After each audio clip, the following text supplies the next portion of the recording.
días. Salude por favor la persona que está a su lado, la que está a su espalda. Dígale, ¿cómo está? ¿Cómo me le va? Pregúntele cómo amanece.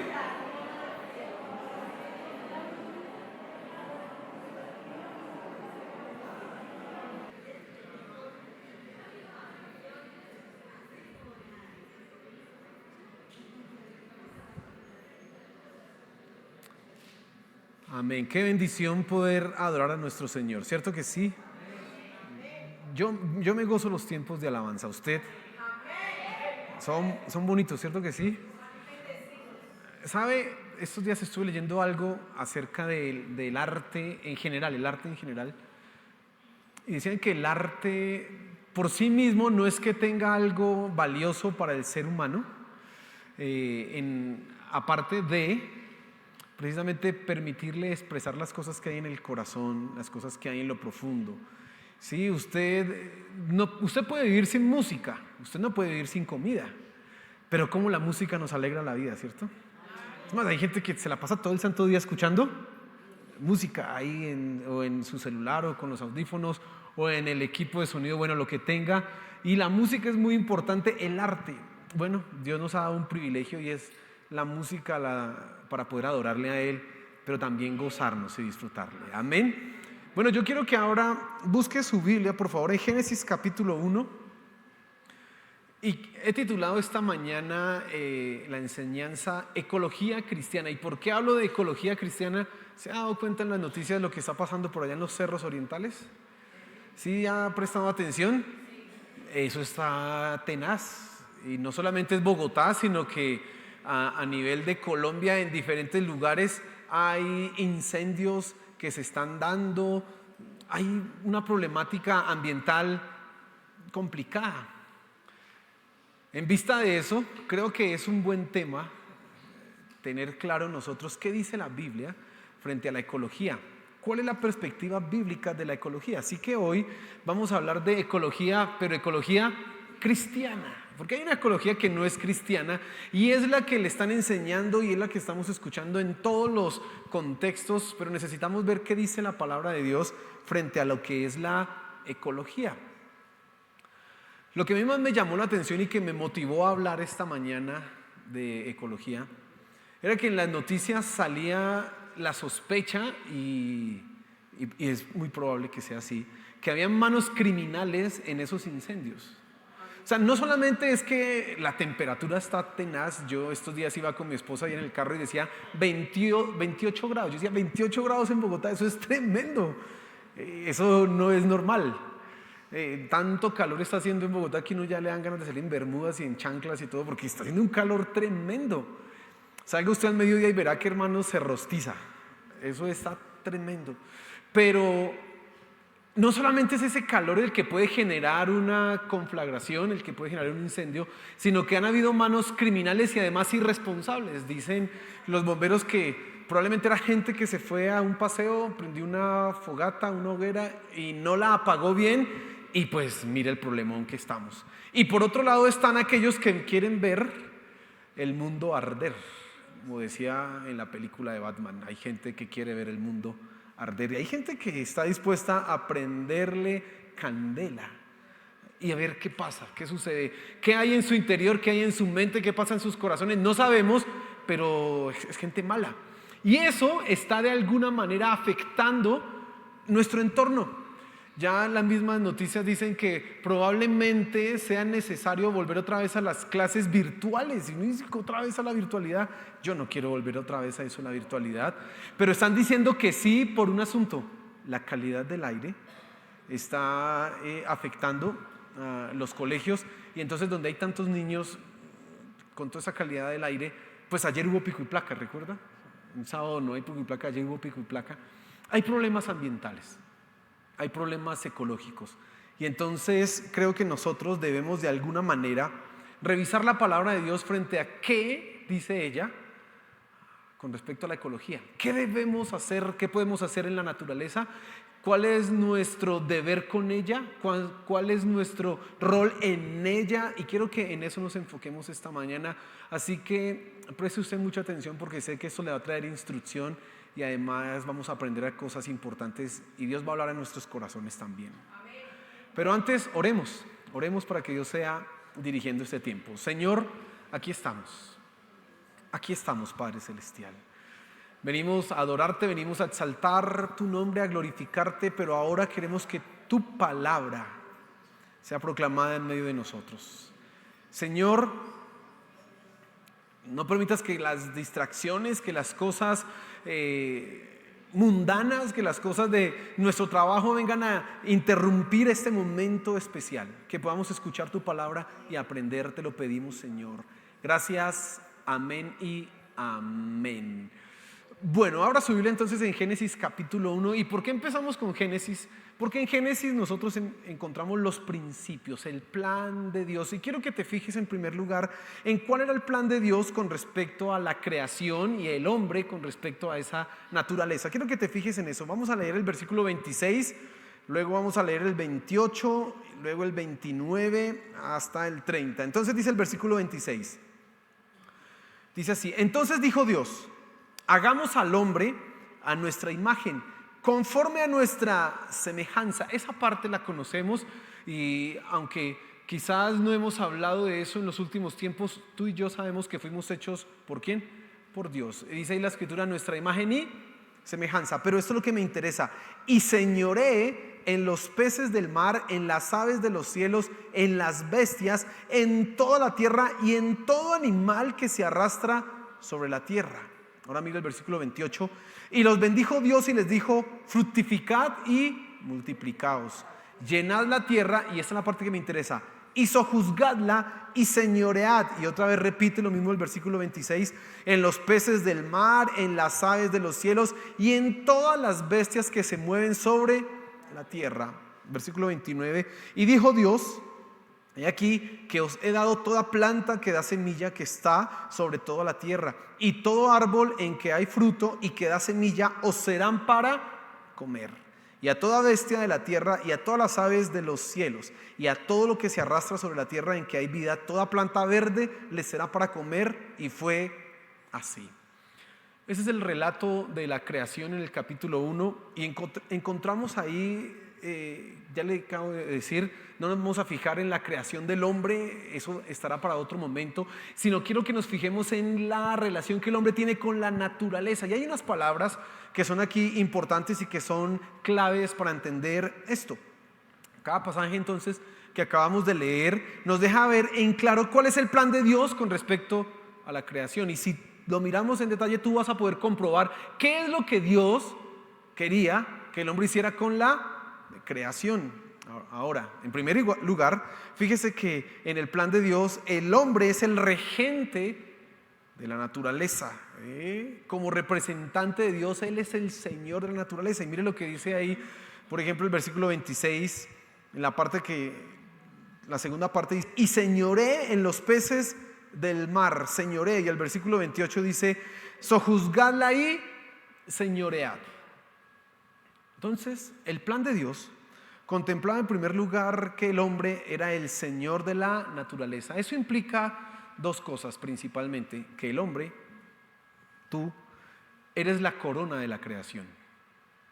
No como han dicho, y ahorita vamos a mirar eso, no como le están diciendo hoy en los naturalistas o los científicos o la filosofía contemporánea, sino la Biblia dice que Dios hizo todo para que el hombre fuera la corona de la creación. Todo fue hecho para que el hombre pudiera disfrutar y estar en esa creación. Y además con una responsabilidad. Él era el Señor. Debía administrarla. Esa palabra señorear, ese término señorear, implica o tiene un significado de dominar, tener dominio, poder sobre. No es de ninguna manera un término protocolario. No es un término de ninguna manera o en ningún sentido solamente que coloca una dignidad, no, sino que Dios le dio al hombre poder, dominio sobre la naturaleza. Y fíjese en los versículos que acabamos de leer, sobre las aves, sobre los peces, sobre las bestias y aún lo que se arrastra. El hombre tiene el dominio y el poder sobre esto. Pero también eso tiene una responsabilidad. El hombre no solamente como corona de la creación era su administrador, sino que además tenía la responsabilidad de administrar esa creación para la honra y gloria de Dios. Ese señorío debía redundar en que la gloria de Dios fuera manifiesta, en que fuera visible la gloria de Dios tanto en su creación como en la administración que el hombre estaba haciendo. Ahora, hay otro término que aparece ahí, es sojuzgar. Y ese término en el idioma original tiene una carga que para nosotros puede ser, una carga semántica que para nosotros puede ser un poco brusca, un poco reticente a nuestros oídos. ¿Por qué? Porque ese término básicamente traduce así: someter, subyugar, conquistar. En otros términos, humillar. ¿Sabe? Ese término, subyugar, se utiliza para cuando un hombre viola a una mujer en la Biblia. ¿Sí? Aquí en este contexto está siendo usado para dar a entender el poder que el hombre tiene sobre ¿qué? Sobre la naturaleza. Es un poder de someterla, subyugarla, conquistarla. Lo que esto implica que en el plan de Dios el hombre era el dominador de la naturaleza. Ya sabe por qué ese término tiene una carga semántica fuerte. ¿Sabe por qué puede sonarnos fuerte?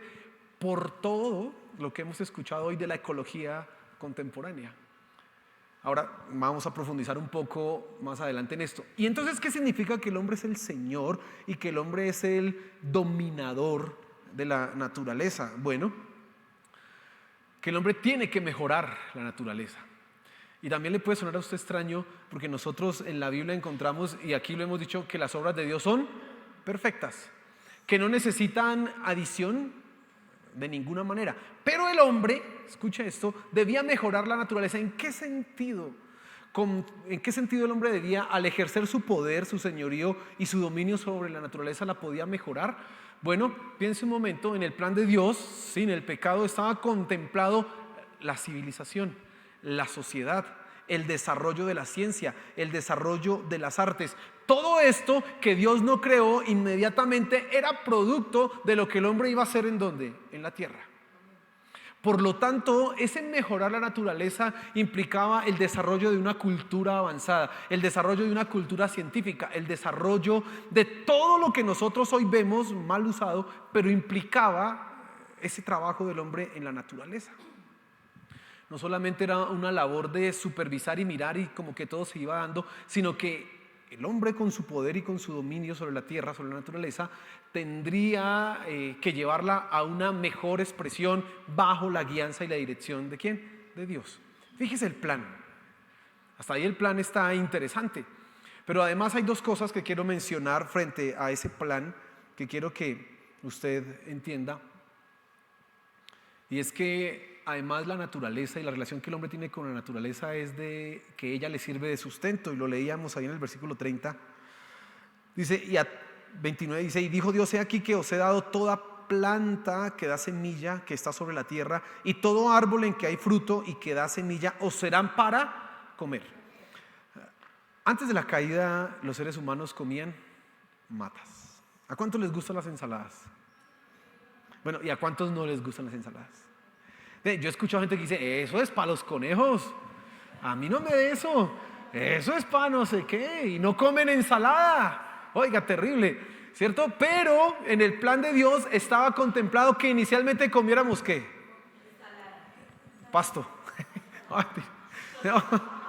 Frutas, verduras, hortalizas, todo eso era para la alimentación del hombre. Y además dice que era para la alimentación ¿de quién? De las bestias. De las bestias. Mire, en este momento histórico, y esto es algo importante, no había depredación. No había un animal que fuera el depredador de los otros y que los matara para comer. El mismo ser humano no sacrificaba animales para comer, solamente las plantas. Eso era lo que se comía. La naturaleza le servía de sustento al ser humano. De ella el hombre se iba a proveer, de ella el hombre se iba a alimentar. Eso estaba contemplado en el plan de Dios. Y en último término, en quinto lugar, quiero que se fije que además hay algo interesante, y es que la naturaleza también fue hecha para disfrutarla.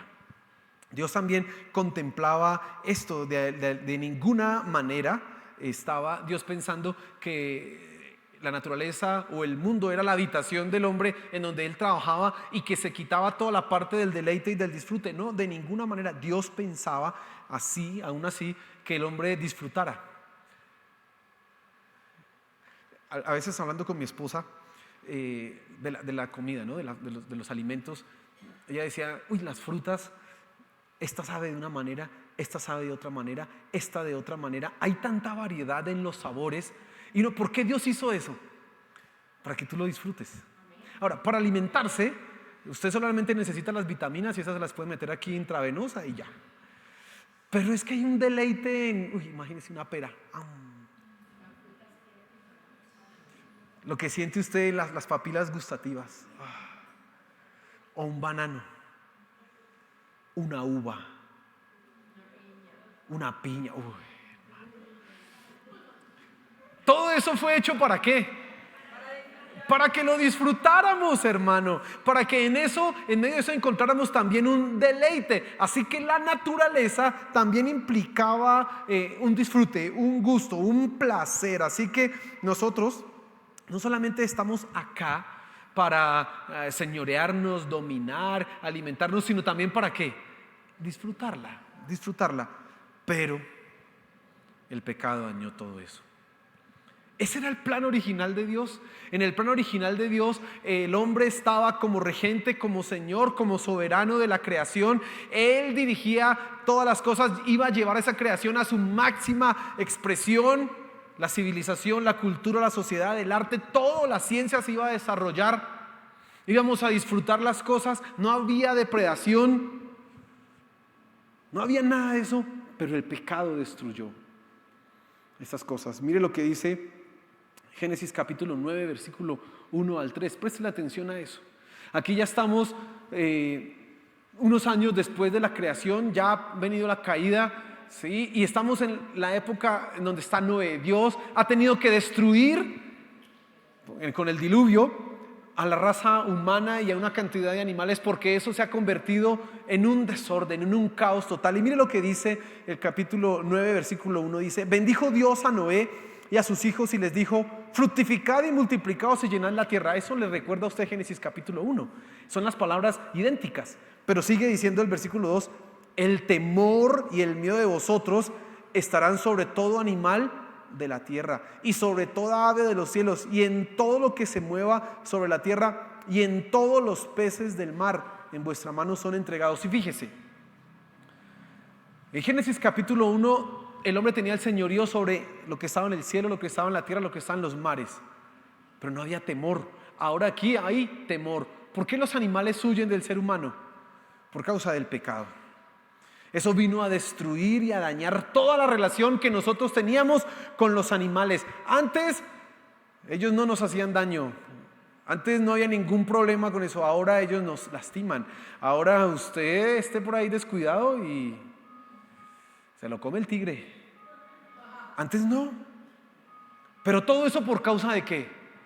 El pecado dañó. Mire, dice, y sigue diciendo versículo 3: todo lo que se mueve y vive os será para mantenimiento, así como las legumbres y plantas verdes os lo he dado todo. Y Génesis capítulo 3 versículo 17 dice algo todavía más tremendo: maldita será la tierra por tu causa. Le dijo Dios a Adán: maldita será la tierra por tu causa.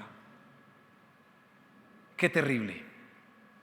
Mientras antes estábamos en un paraíso, en donde podíamos andar sin ningún problema, sin cuidarnos de la serpiente que nos pique y nos vaya a asesinar, sin preocuparnos de un animal que se nos va a tirar encima, nada de eso, sin preocuparnos de que este animal se comiera a ese otro. No, todos comíamos maticas. Pero ahora todo cambió. ¿Por causa de qué? Del pecado. El plan se vio fracturado. El plan original de Dios con respecto a el hombre y la creación, la ecología inicial, se vio rota. Ahora la naturaleza no se nos iba a sujetar voluntariamente. Ahora la naturaleza nos iba a ser contraria. ¿Sabe qué dice la Biblia en Génesis capítulo 3? Que el hombre ahora iba a cultivar la tierra y ella no le iba a producir el fruto así como tan fácil. Dice que la tierra se iba a convertir como en hierro y el cielo como en bronce. ¿De qué habla esto? De dificultad, de adversidad. Ya no iba a ser fácil. Dice ahí el mismo capítulo 3, espinos y cardos te producirá. La tierra se volvió ajena a nosotros. Ya no era ese lugar amigable, sino ahora se convirtió en una tierra hostil, algo inhóspito, algo difícil. Además, ahora todo nos tendría miedo y además nos causaría mal, nos causaría daño.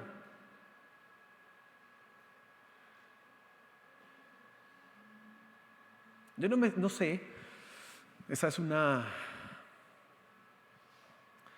idea mía, un pensamiento mío, una imaginación mía. Pero yo creo que antes Adán no sufría del jején. ¿Usted sabe qué es el jején? ¿Se ha ido a tierra caliente? Hay unos moquitos que ni se ven, hermano. Usted solo llega y ellos saben cuando usted llega. Lo que usted no sabe es cuando lo pican. Usted lo que se da cuenta es una roncha que le sale. Y hay unos bichitos de esos que pican y eso... Antes no había eso, hermano. Y ahora tenemos que cargar con esas cosas, las plagas, con todo ese desorden que se ha generado. ¿Por causa de qué? Del pecado. No piense usted que Dios hizo la naturaleza contraria a nosotros o enemiga y hostil nuestra. No, fue el pecado el que trajo esta maldición a la tierra. Ahora, quiero que tenga algo presente. Aunque el plan se fracturó, aún así el señorío del hombre sobre la naturaleza continuó. ¿Cómo continuó? ¿Por qué continuó? Porque nosotros somos portadores de la imagen divina. El ser humano es portador de la imagen de Dios y eso lo hace superior a los animales. Y aunque ahora el hombre está manchado por el pecado, todavía sigue siendo superior ¿a qué? A los animales. Todavía sigue teniendo el dominio sobre la naturaleza. Aunque ha caído, aunque perdió toda su perfección, aunque perdió toda su dignidad, el hombre sigue teniendo ese señorío. Lastimosamente, ese señorío se ha utilizado para mal. Y entonces nosotros vemos que el trabajo del hombre en la creación ha sido succionar la naturaleza. Mira, históricamente, por ejemplo, la revolución industrial trajo un desarrollo para la humanidad, sí, por un lado, un desarrollo positivo, pero por otro lado le dio al hombre el poder para explotar la naturaleza, ya no con la fuerza animal ni con la fuerza humana, sino ahora con la fuerza de una máquina 24 horas al día, 7 días a la semana, 365 días al año, sin descanso. El hombre que debía mejorar la naturaleza ahora está explotando. Ahora sí, el término que leíamos de subyugarla, que antes no implicaba explotación, ni humillación, ni sometimiento, ni pisotear, ahora sí significa para la raza humana literalmente eso. Ingentes cantidades de bosques han sido destruidos, talados. Vuelvo al ejemplo que usé para iniciar la enseñanza. ¿A quién se le ocurre echarle candela a una montaña para ver cómo se quema? ¿Y por qué? Porque sí, pues, es que quiero ver fuegos no artificiales sino reales. Y hay gente que hace eso. ¿Y por qué? Porque el hombre, aunque tiene el poder sobre la naturaleza y es señor de ella, lo usa para mal, lo usa para explotar. Qué desgracia en la que hemos nosotros caído. Entonces las máquinas, volviendo a eso de la revolución industrial, amplificaron el poder del hombre de una manera exponencial, tremendamente. Y eso ha traído un desarrollo, sí, pero también ha lastimado la creación. A mí es doloroso ver cómo esos buques que contienen petróleo, por un X o Y accidente, tienen que derramar todo el crudo a los mares. Y las aves, los peces, todos muriendo. ¿Por qué? Porque el hombre está explotando. ¿Pero lo explota para qué? Para mal. Es terrible, es terrible, es terrible. Lo que debía ser un mejoramiento de la naturaleza se ha convertido en destrucción y en un aniquilamiento de manera progresiva. Terrible. Volvemos acá a los versículos Génesis 3 dice: maldita será la tierra por tu causa. Y entonces, si tú quieres entender por qué la naturaleza está hoy como está, si quieres entender por qué el mundo está como está, si quieres entender por qué los animales no son hostiles, tienes que recurrir a estos pasajes y te vas a dar cuenta: así no era lo que Dios hizo, pero esto lo destruyó. El pecado dañó precisamente la relación que nosotros teníamos con la naturaleza. Ahora, en segundo lugar, yo quiero que tú te fijes: ¿y qué es lo que ha hecho el hombre para solucionar este problema? Ya hemos visto que el hombre está destruyendo, está dañando. ¿Y qué ha hecho el hombre para solucionar este problema? Y son dos cosas principalmente lo que ha hecho el ser humano para solucionar esto. En primer lugar, ha vuelto la naturaleza un Dios, ha deificado la naturaleza. Y entonces, bajo la idea panteísta, la naturaleza se ha convertido en Dios mismo. Entonces, ¿qué dice esa idea o ese pensamiento? Que la naturaleza, la madre tierra, así le llaman ahora, la Pachamama, de donde venimos nosotros, o la Gaia, merece nuestro respeto. ¿Por qué? Porque es como un Dios. Y en algunas doctrinas y religiones la naturaleza se ve como Dios y dice que el mundo es el cuerpo de Dios. Y entonces el hombre debe relacionarse con la naturaleza en ese entendimiento. La naturaleza es Dios, ella te alimenta, ella te sostiene, de ella surgió el ser humano, la raza humana. Por lo tanto, nosotros somos deudores de la raza humana y debemos adorarla y cuidarla. De ahí surge el movimiento vegetariano, de esa idea del panteísmo. ¿Por qué el vegetariano no come animales? Porque sostiene que los animales son Dios, y como Él es Dios y ellos son Dios, no hay que matar animales. No es por una cosa de dieta, no es por un volver al principio original de Génesis capítulo 1, sino porque ellos consideran que esos animales son ¿quién? Dios. En otro sentido, también es ese entendimiento de la reencarnación. Yo, ¿cómo me voy a comer esa vaca si puede ser mi tío? No me lo puedo comer.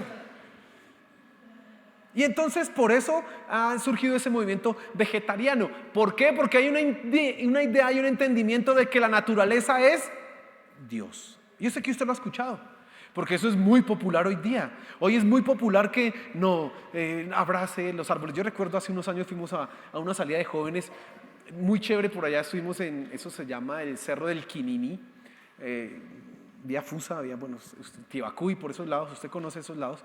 Y entonces nos llevaron en una caminata y eso fue muy chévere. Llegamos allá como un sábado a las 6 de la mañana y eso estuvimos caminando hasta el mediodía, hasta que llegamos por allá arriba.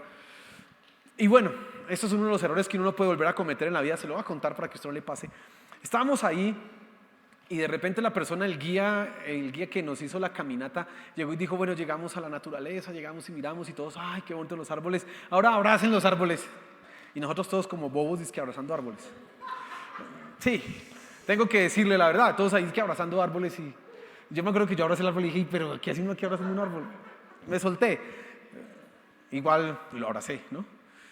¿Y qué decía él? Abracé el árbol y empezaba a hablar: porque la naturaleza es la que te da la vida, porque la naturaleza, la energía fluye, un poco de cosas así. Hoy día eso es muy popular. Hoy día tú estás escuchando eso, que la naturaleza es como una divinidad y entonces tú le debes un respeto. Y los movimientos ecológicos contemporáneos, modernos, de alguna manera tienen ese sustento. ¿Por qué cuidamos la naturaleza? ¿Por qué debemos cuidarla? Porque es como si fuera un Dios. En segundo lugar, el hombre ha intentado solucionar ese problema naturalizando al hombre. Y permítame explicarle un poco lo que quiero decir cuando digo eso de naturalizando al hombre. Uno, la Biblia coloca al ser humano por encima de la naturaleza, debido a que es la imagen y semejanza de Dios, aunque hace parte de ella y fue formado con el material con que la naturaleza fue formada. Recuerden lo que dice la Biblia, que el hombre fue formado del polvo de la tierra, ¿sí? El hombre aún así está ¿dónde? Por encima. Aquí está la naturaleza y el hombre está por encima. Eso es lo que encontramos en la Biblia. Pero ¿sabes qué dice hoy la ciencia moderna o mucha de la filosofía? Que el hombre es el producto de la naturaleza, la teoría de la evolución. El hombre no está por encima de la naturaleza, sino que es el resultado de ella. Y como tal, ese es el peor resultado.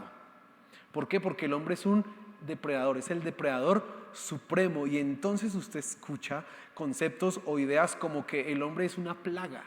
Vaya usted a escuchar a esos ecologistas de hoy día y van a llegar a la conclusión que el hombre es una plaga. Y entonces llegan a la misma conclusión que llegó en la película Thanos. Para solucionar el problema de la ecología hay que acabar con la mitad del universo, o sea, los seres humanos, porque son una plaga. Esa es la idea que hoy reina en muchas personas y en muchos movimientos ecológicos. Que nosotros en realidad le estamos haciendo es un daño a la naturaleza, claro, efectivamente, pero que ese daño lo estamos haciendo porque somos lo peor, como el resultado de la evolución, terrible. Llegamos al peor estado evolutivo. Están ellos esperando de alguna manera que haya otro proceso más en donde lleguemos, decía Nietzsche, al superhombre o a otra cosa superior que ya no sea esta plaga que se llama el ser humano. Tú debes saber que eso, por ejemplo, es uno de los fundamentos ideológicos de la planificación familiar hoy día. Se dice, no tenga hijos porque usted si trae hijos, trae más que acabe en el planeta. Si tiene hijos, usted va a traer más plagas, como un ratón, ¿no? Entonces, mejor tengamos un ratón y si lo dejamos multiplicar, no, eso se vuelve una plaga. Entonces, tengamos un ratón. Igual están pensando. De alguna manera sostienen los que entienden esto, que entre más seres humanos haya, más problema va a haber en el mundo. Y entonces, ¿qué es lo que debe hacer el hombre? Uno, pues no tener hijos. Dos, dejar de usufructuar la naturaleza con estas ideas. Ahora, ¿y qué dice la Biblia frente a la ecología? ¿Qué es lo que nosotros podemos hacer? Y entonces, preste mucha atención porque esto es lo que debemos hacer hoy día. Ya vimos el plan, vimos lo que el hombre intentó hacer. Ahora, ¿qué es lo que nosotros como cristianos debemos hacer con la ecología, con lo que está sucediendo en el mundo, con la naturaleza? Hay algunas afirmaciones claves que quiero darte antes de desarrollar este punto. Primero, la naturaleza es la obra de Dios. No podemos olvidar eso. La naturaleza es la obra de Dios.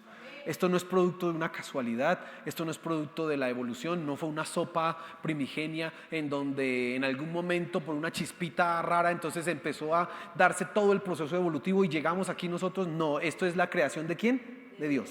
Es la obra de Dios.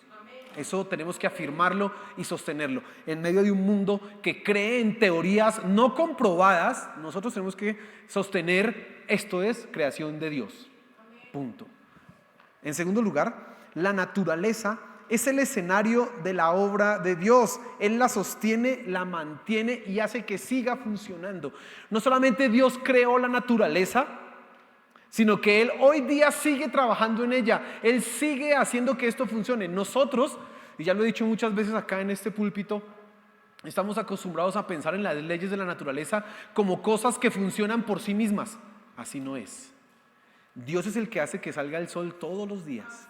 Dios es el que hace que llueva. Dios es el que hace que las cosechas produzcan lo que deben producir. Es Dios, no es, ay, la naturaleza, es que eso es porque sí. No. Nosotros describimos eso y lo vemos como leyes, pero en realidad es Dios en su providencia, eso se llama la providencia de Dios, el que mantiene y sostiene todo lo que se da en el universo, incluyendo tu vida misma. Es Dios el que hace esto. Así que la naturaleza es el escenario donde Dios está obrando, donde Dios se está moviendo.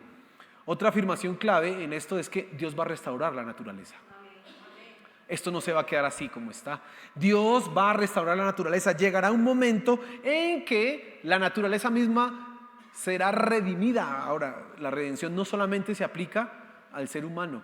La redención también aplica a la misma naturaleza. Romanos 8 dice que la naturaleza clama, gime, esperando la manifestación de los hijos de Dios, la revelación de los hijos de Dios, para que ella misma sea liberada de esa maldición a la que fue atada. Imagínense. Llegará un momento en que la naturaleza cambiará. Y los profetas, Isaías por ejemplo, anticipa de manera maravillosa, un día dice, en el monte de Dios, el león jugará con el cordero y el niño con el áspid, con la serpiente. ¿De qué está hablando Isaías? De Génesis capítulo 1. Cuando uno podía jugar con el león. Ay, un león, los leones son lindos, ¿cierto? Pero usted no puede ir allá que, ay, no. Si no más un gato usted lo molesta y le pega su rasguñón. Imagínese un león. Pero ahora imagínese cuando esto todo sea transformado y uno ir a cogerle esas melenas a esos leones. Debe ser muy lindo, ¿cierto? Por ahí vi hace poco, ¿ustedes conocen el oso grizzly? ¿Sí saben qué es el oso grizzly? Es un animal, dicen que es el carnívoro.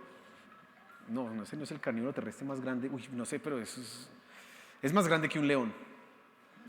Es brutal ese animal. Yo creo que es una bestia así parado con unos 3 metros. Y vi ese animal peleando con otro oso. Media hora. No. Yo estaba viendo y dije, uno piensa que son como los perros, que pelean un ratico y ya no. Eso fue tremendo. No se le puede uno acercar a un animal de esos hoy día. Solo con un manotazo lo destruye a uno. Pero Isaías anticipa que llegará un momento en que podremos jugar con ellos. En que usted dejará que su hijo juegue con una culebra. Imagínese. Pero ahí dice Isaías, ¿por qué? Porque ahí Isaías está anticipando ese momento en que la naturaleza será redimida, en que será transformada y cambiada. Lea el libro de Apocalipsis y usted va a ver en donde hay una nueva creación o recreación y una transformación. Así que nosotros tenemos que tener en alta estima la naturaleza, creación de Dios, el escenario donde Dios obra, pero además ella va a ser redimida también, va a ser transformada. Por lo tanto, ojo con esto, hermano. Debemos cuidar la naturaleza. Como señores de la creación que somos, aunque el pecado rompió esa relación, aún así seguimos teniendo ese señorío sobre la creación. Debemos cuidarla. No destruyas la naturaleza, no dañes la naturaleza. A veces nosotros somos como tan irresponsables. Ve usted una matica y fácil pisotearla. Estamos en esa misma idea de todos los que no entienden estas verdades, nosotros las estamos replicando. Debemos cuidar la naturaleza, ¿cierto? Mire, le voy a dar dos ejemplos de lo que la Biblia dice que debemos hacer con la naturaleza. Uno, Deuteronomio 20:19 dice: cuando sities alguna ciudad, peleando contra ella muchos días para tomarla, mire lo que dice este versículo: no destruirás sus árboles, metiendo hacha en ellos, porque de ellos podrás comer, y no los talarás, porque el árbol del campo no es hombre para venir contra ti en el sitio. Dios está estableciendo leyes en la guerra, y en una de las leyes que Él dice: cuando usted vaya a una ciudad a colocarle sitio, no destruya los árboles, porque eso le sirven para comer. Además, si no es frutal, igual ese árbol no se va a venir contra usted a matarlo. Cuidado de la naturaleza. Mire otro versículo, Proverbios 12:10 dice: el justo cuida de la vida de su bestia, mas el corazón de los impíos es cruel. La ecología cristiana dice que tú debes cuidar tus animales, las mascotas que tienes. Tú debes tener cuidado de ellas.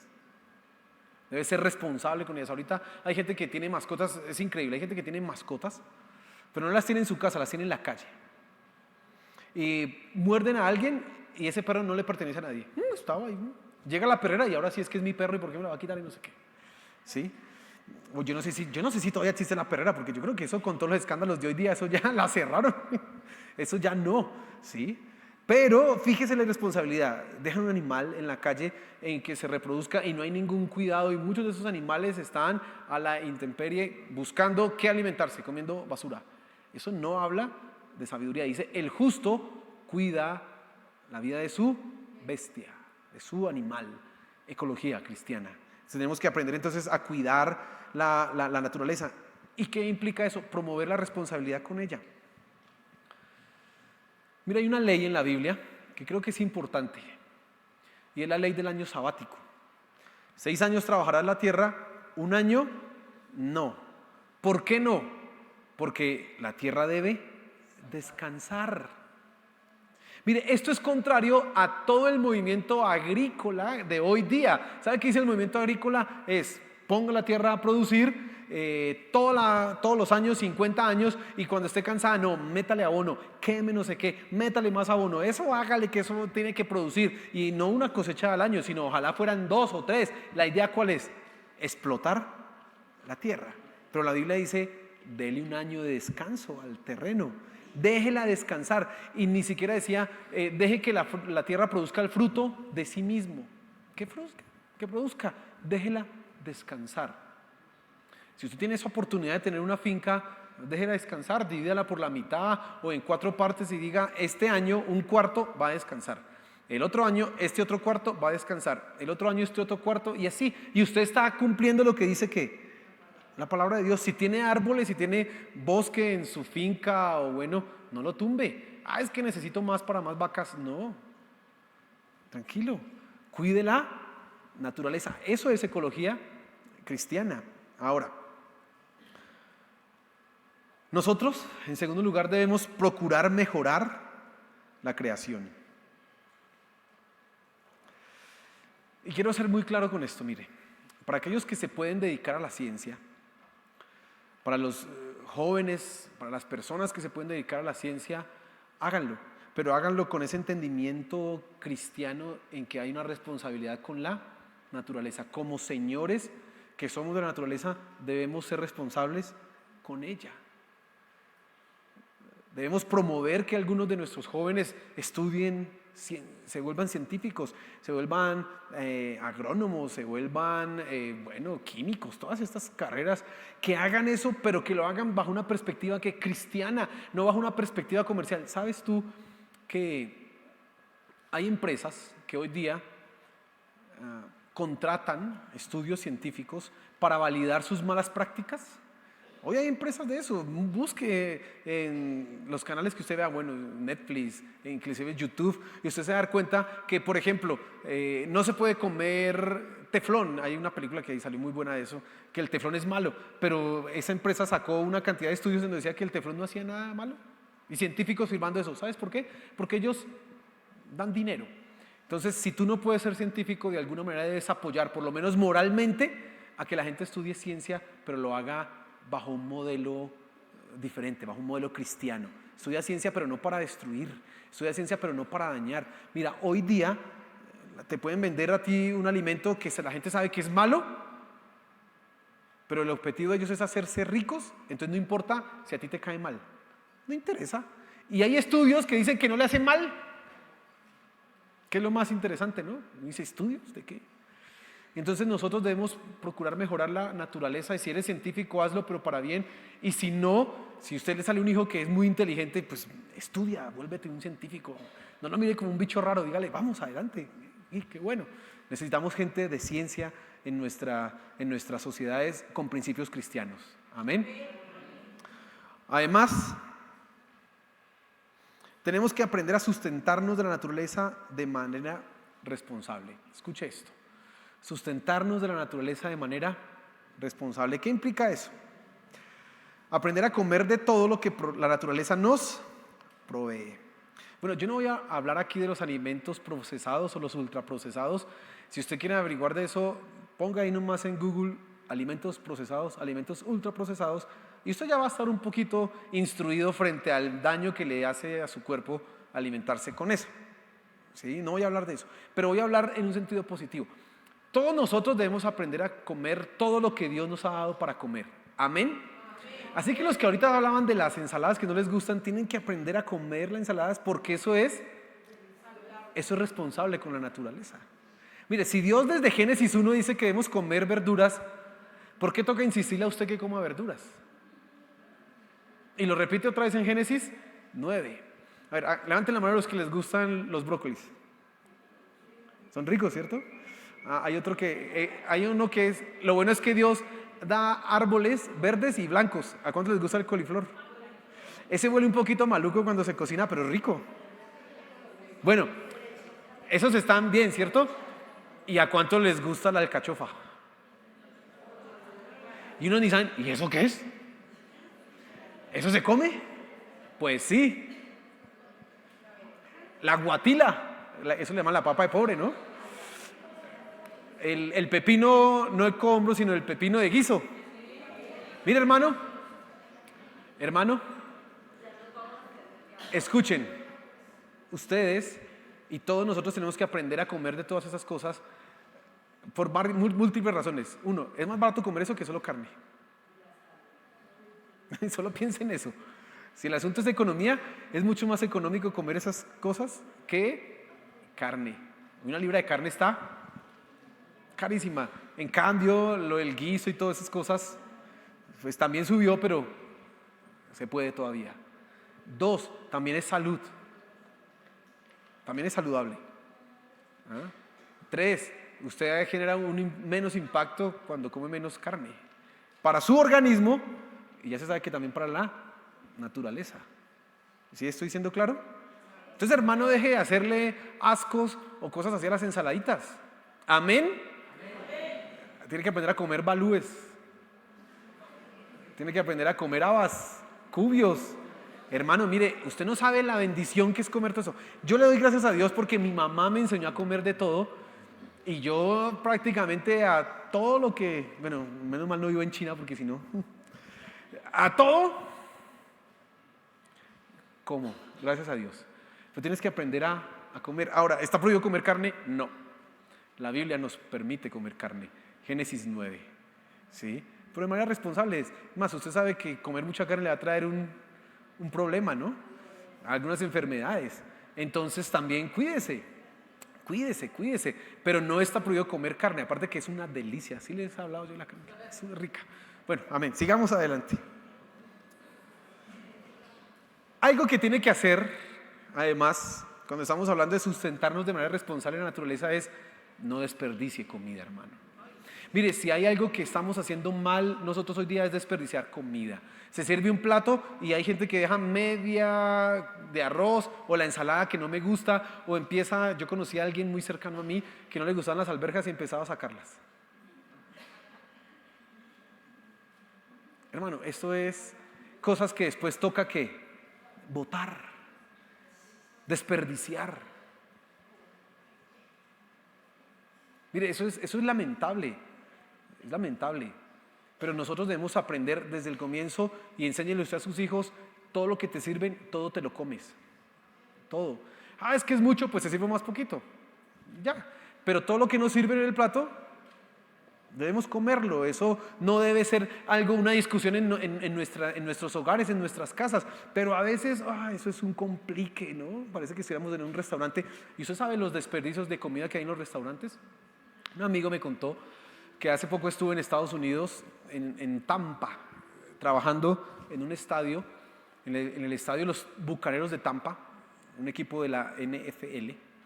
Y entonces él estuvo trabajando en el restaurante que hacía la comida para los partidos de fútbol. Y él decía, nosotros empezamos a trabajar el martes preparando los alimentos, haciendo toda la preparación, que picando aquí, que no sé qué, que alistando todo. Y el sábado y el domingo pues era el momento en donde ¿qué? Se vendía toda esa comida. Y él decía, el domingo eso era de 5 de la mañana hasta las 12 de la noche, trabajé durísimo. Y a eso de las 9, 10 de la noche, cuando ya se había terminado eso, empezaba el desperdicio de comida. Decía, bloques de carne, así, nadie los había tocado, a la basura. Y decía, bandejas de pollo sin cocinar, refrigeradas, a la basura. Decía, unos camarones, decía, unos camarones así langostinos, unas cosas así. Nadie las había comido. ¿Y a dónde?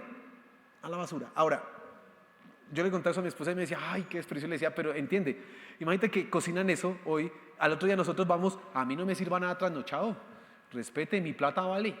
¿No lo hacemos? ¿Por qué los restaurantes tienen que botar la comida trasnochada del día?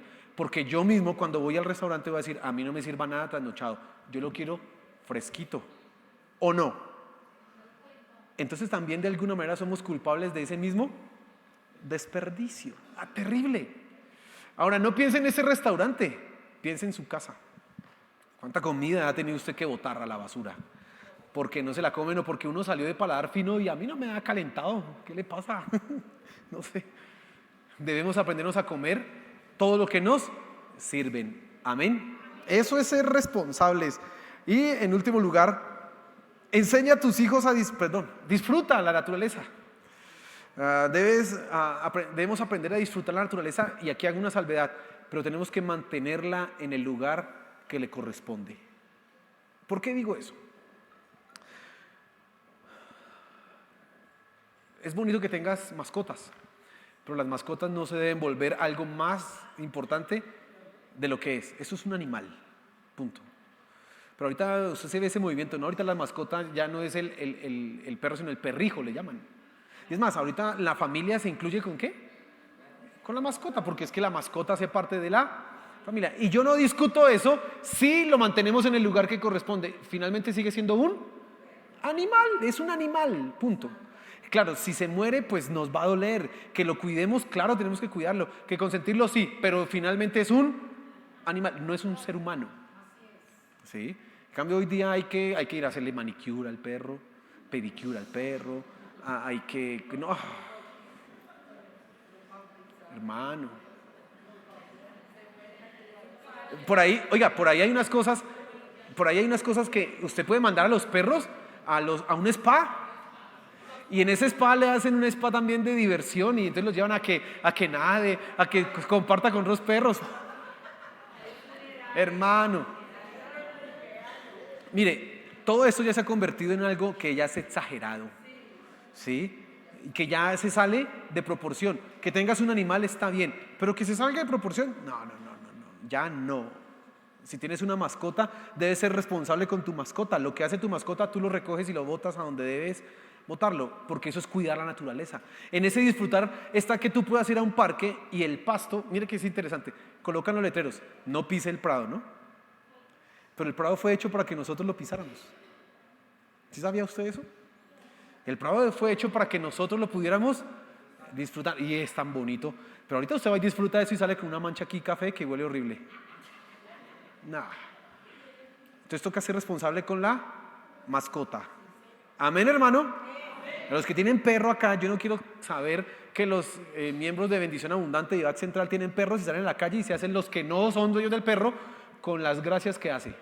No, hágame el favor, usted es responsable y recoge su animal, las gracias de su animal. Usted debe ser responsable con eso. Pero volviendo al disfrute, qué bonito que es ir al mar, ¿cierto que sí? Nadar es delicioso. Bueno, algunos tuvieron unas experiencias horribles nadando estos días, pero nadar es rico. Si usted tiene la oportunidad de ir al mar y hacer eso que se llama snorkel y ver, wow, y es unas cosas hermosas. Pero por favor disfrútenlo con responsabilidad. ¿Por qué tenemos que dejar basura en las playas? ¿Por qué tenemos que dejar comida en las playas?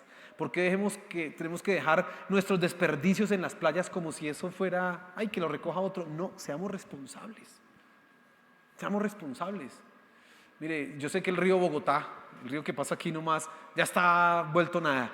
Pero usted no ayuda ni es responsable ecológicamente si, aunque ya lo ve sucio, sigue tirándole basura. No, ya no haga eso. No haga más eso. Sea usted responsable con lo que debe hacerse. Entonces tenemos que disfrutarla, pero ser responsable con ella. Tenemos que, ahorita, cuidado con las fogatas que hace, hermano. Mire esos incendios en los que estamos. Terrible. Y entonces ya los cerros orientales ya no son cerros de árboles, sino cerros allá. Mira, el negro, el calvo oriental, que ya no tiene ni árboles ni nada. Así vamos a quedar un día si seguimos con esa irresponsabilidad. Mi hermano, en conclusión, tenemos que ser responsables con la naturaleza. Amén. Dios nos ha dado un privilegio. La naturaleza es un privilegio que nosotros tenemos para disfrutar, para gozar, pero seamos responsables con ella. En algún momento usted va a tener que revisar las prácticas que tiene en su casa. Algo de lo que hemos hablado tuvo que haberle, pues bueno, en eso empiece a corregir, empiece a arreglar, empiece a enseñar esas cosas en su casa, en su hogar, y créame que llegará un momento en que Dios cambiará esa naturaleza y la volverá a eso que era antes un paraíso, y nosotros los hijos de Dios podremos disfrutarla. Amén. Póngase en pie, por favor.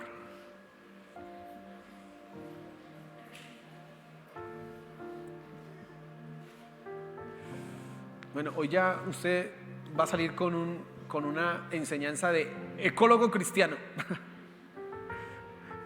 Recicle, por favor, haga eso. Ayuden en esas iniciativas, reciclen su casa. Tenga las 3 bolsitas o al menos 2, una de desechos orgánicos y otra de los plásticos y papeles y todo. Haga eso. Eso es importante. Seamos responsables con nuestra naturaleza. Amén. Señor, gracias por tu palabra. Gracias porque nos enseñas cosas útiles. Ahora hemos entendido que la naturaleza no está para ser explotada, no está para ser usufructuada, no. Queremos ser responsables con ella. Señor, ayúdanos a ser responsables. Te damos gracias por lo que tú has hecho, por el sol, por la luna, por las estrellas, por los árboles, por los animales, por las plantas, por todo lo que tú has hecho. Gracias, porque es para nuestro disfrute, para nuestro deleite, y podemos gozarnos en ello. Gracias, Señor. Pero entonces, que tengamos la responsabilidad que debemos tener como hijos de Dios, como hijos tuyos, que sabemos que tú estás en la creación, obrando, moviéndote a cada momento, que no la has abandonado, que tú mismo un día la restaurarás, que nosotros podamos empezar también a ser responsables con ella. Ayúdanos, Señor. Y oro por estos incendios de la capital. Padre, ten misericordia y apaga esos incendios, Señor, esas conflagraciones. Dale sabiduría a esos bomberos para que puedan contener esos incendios, Señor, y detén a esos hombres criminales, esas personas que hacen el mal, prendiendo fuego a los bosques, Señor, de los cielos. Te lo suplico, Padre, te lo suplico. Ten misericordia. Sí, hemos sido necios, pero ten misericordia, Señor. Y una cosa más te suplico, Padre. Mira el clima. Ese clima está fuerte para el país, para muchas zonas, para los mismos animales, la gente. Ten misericordia, Señor. Ten misericordia, Padre Celestial. Nosotros en nuestra irresponsabilidad hemos llevado al mundo al lugar en que se encuentra, pero ten misericordia, Señor. Por favor, te lo pedimos. Amén y amén. Y dale un fuerte aplauso a nuestro Señor.